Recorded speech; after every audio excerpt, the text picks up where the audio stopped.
Okay, so we want to talk about one of the worst days we had RVing. Yeah, we actually had multiples. Yeah, we had days. multiples.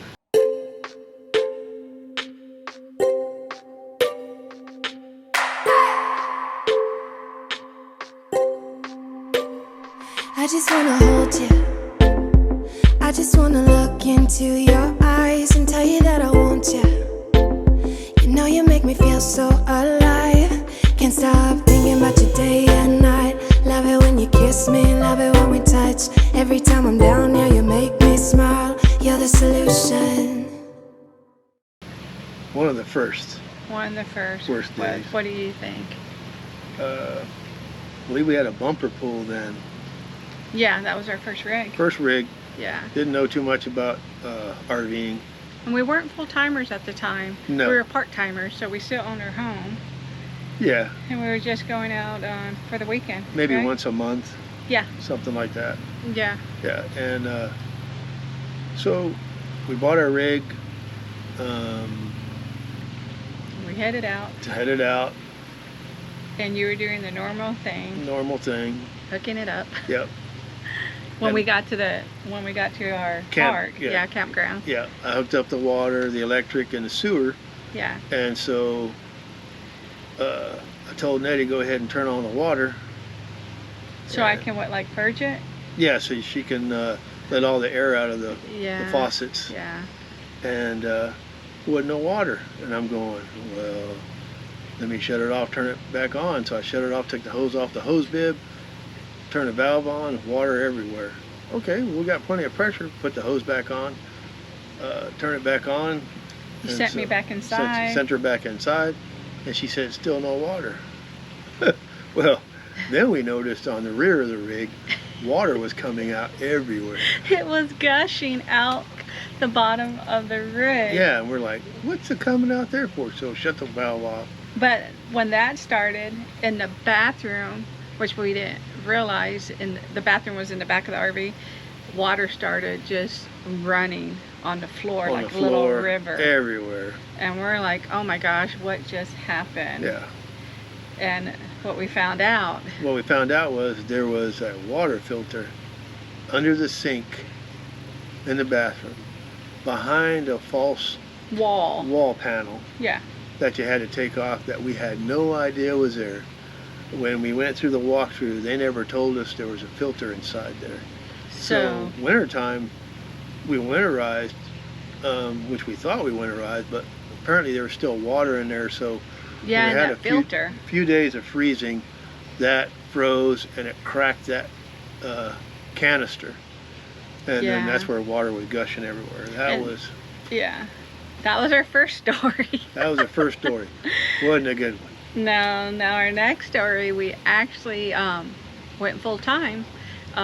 This was October 2020. Of 2020. Yeah. So we're in a different rig. We were then in our Class A. Class A. Yeah, Travel Supreme. Right.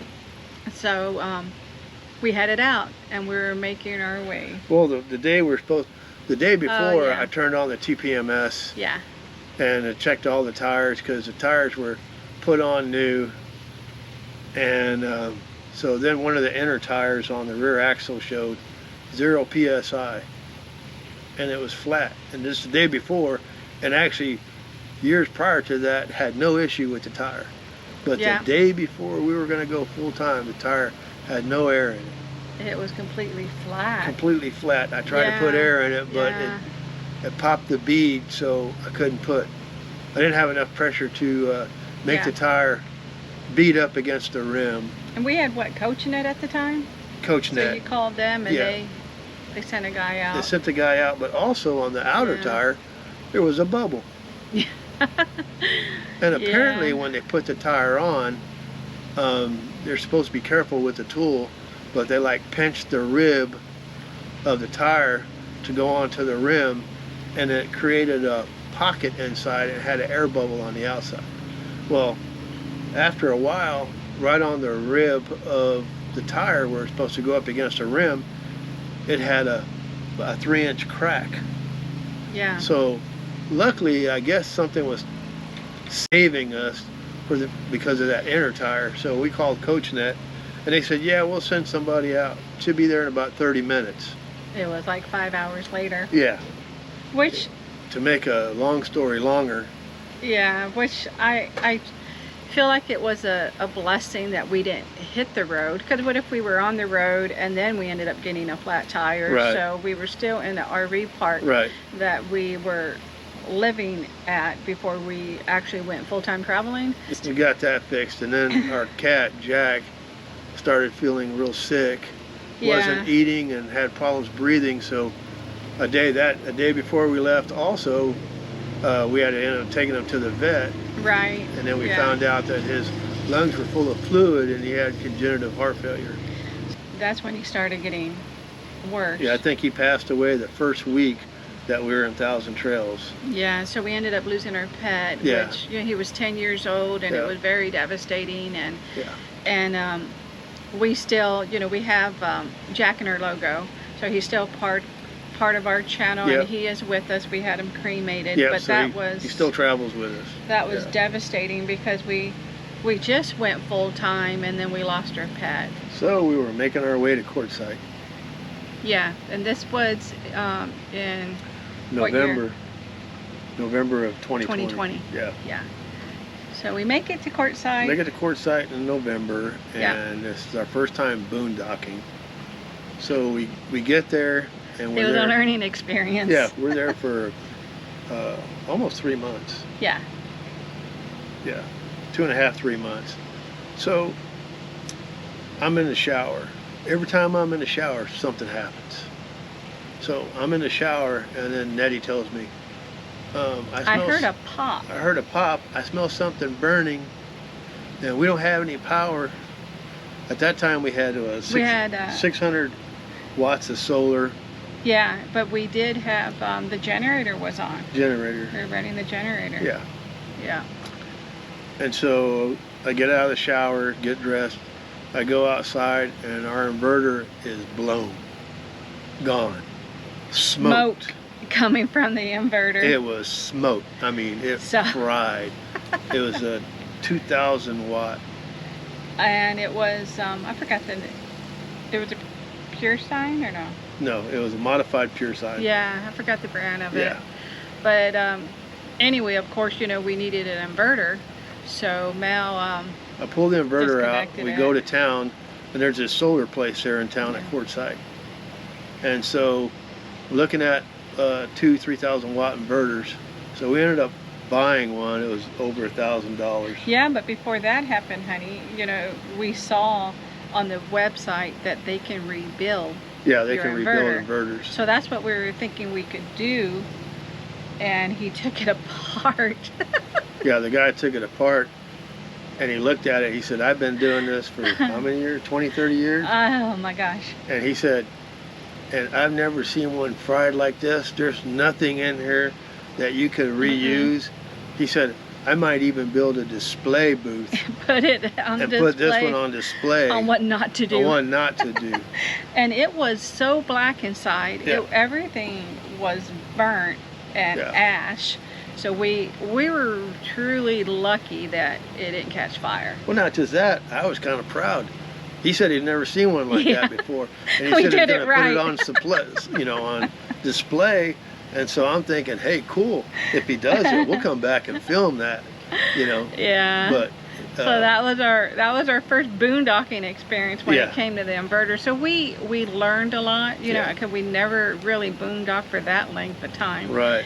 You know, and then also, you know, we had solar, so we realized we were using too much. That's what caused it. Yeah, so because I think I was using the appliances while when we were you were at in the Quartzsite, I shower. went ahead and got another 600 watts panels and installed those. And so we had 1,200 watts, and I bought 5 lithium batteries. But in the interim, I caught COVID.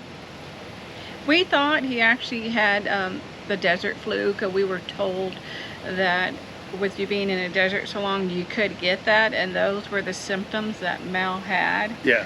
So we had no idea that he had COVID, and then I ended up getting sick, maybe a week after you? A week after, I gave it to her.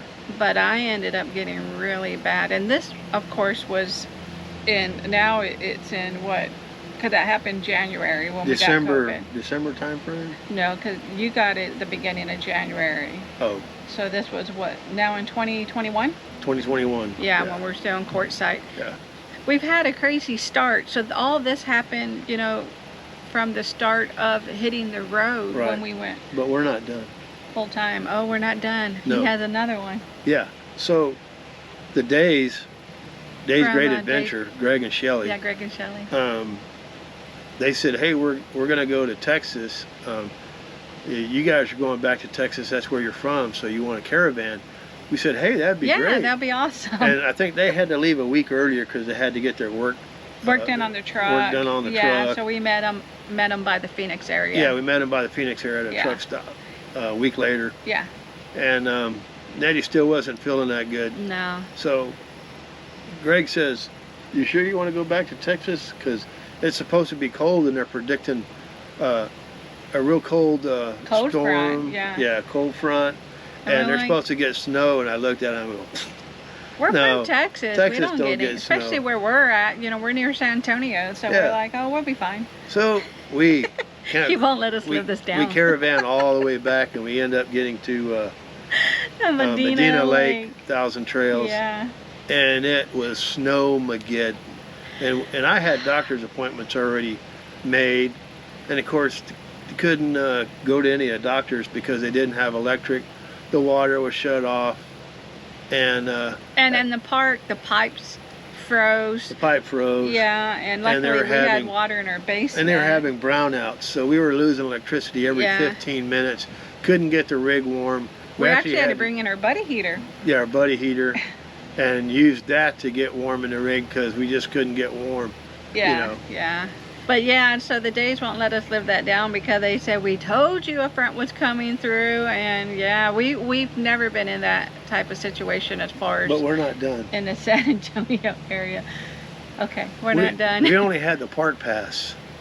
So we could only stay at Thousand Trails for 2 weeks. Yeah, well, you couldn't get up the hill if you wanted to leave Lake Medina. The roads were iced. They were iced up, so you couldn't leave. So we were only able to stay there, 14 days with the park pass? 14 days with the park pass, and the park said you had to leave. It's like, we can't get up the hill. We can't even get out the road. And they said, well, I don't know what to tell you. You got to leave. It's like, you got to be kidding me. So we called Thousand Trails, and Thousand Trails says, well, you need to talk to the park manager because those are the ones that run the park. And since you're there, and so that was a little bit of a debacle. Yeah, and they finally agreed to let us stay another week at a discounted rate of $285 for that week. For 7 days, $280, which was a rip. But what are we going to do? They took advantage of us because they knew we couldn't go anywhere. Couldn't get up the hill. Yeah. And still, we still couldn't make it to your doctor's appointments. And that was the reason why we went. And he had to go because Mel's on... you needed your medication because for your blood pressure, you know, so we had to be seen, which was 70 miles from the Thousand Trails to begin with. But so here we are on the week that we had to pay, thinking, okay, we're paying as a retail customer. We're out of the park system. So we should be out of the system as a Thousand Trail paid 7 days cash. Yeah. And then we can come right back in and do another 2 weeks. That didn't happen. No. They didn't take us out of the system. Yeah. So we went around and around again, called the main number. Then again, had to talk to your park manager, because that's where you're at. And they said, okay, we can let you come back in as a Thousand Trail member, but only for 1 week instead of the 2 weeks. 2 weeks, yeah. So thank God we were able to get your appointments done and get out of there. So that was definitely an ordeal that we had to deal with weather, doctor's appointments, and then the Thousand Trails. Snowmageddon, it was bad. But so really the only funny thing that happened when I finally got to the doctor's appointment, of course you had to wear a mask. Your significant other or spouse couldn't go in with you. It was only the patient, and then you had to sit 6 feet apart. And then, of course, we're wearing jackets because it's still like 30-something degrees outside. you know. And so I'm waiting in the waiting room, and they finally call. They called this individual, and he said, "Yeah, right here." And so the nurse told him, "Well, go ahead and get on the scale." And he said, "Well, let me take my jacket off, because you know a jacket weighed 10, 15 pounds, Yeah. and it showed more weight than you They don't normally weigh are." that much. Yeah. So the nurse said, "Okay." So the individual takes his jacket off, throws it across his arm, and stands on the scale. And so I'm looking around like, is it just me, or is this guy still got his jacket weight with him? So the nurse just rolled her eyes, did the weight, told him, "Okay, go down the hall and go to the last room on the left." All I have to say to that is a woman would have never done that. Unbelievable. But Anyway, those are our stories. those are our stories, and we're sticking to it. We hope you enjoy them. They haven't deterred us. You know, we're actually just hit 2 years being full-time travelers in our RV, or in our bus now. We have a bus. We're working on our 3rd year now. I hope to see you down the road. Hope to meet you in person. Yep. Thanks for sticking around and watching us. Bye. Take care. I just wanna hold you. I just wanna look into your eyes and tell you that I want you. You know you make me feel so alive. Can't stop thinking about you day and night. Love it when you kiss me, love it when we touch. Every time I'm down here, you make me smile. You're the solution.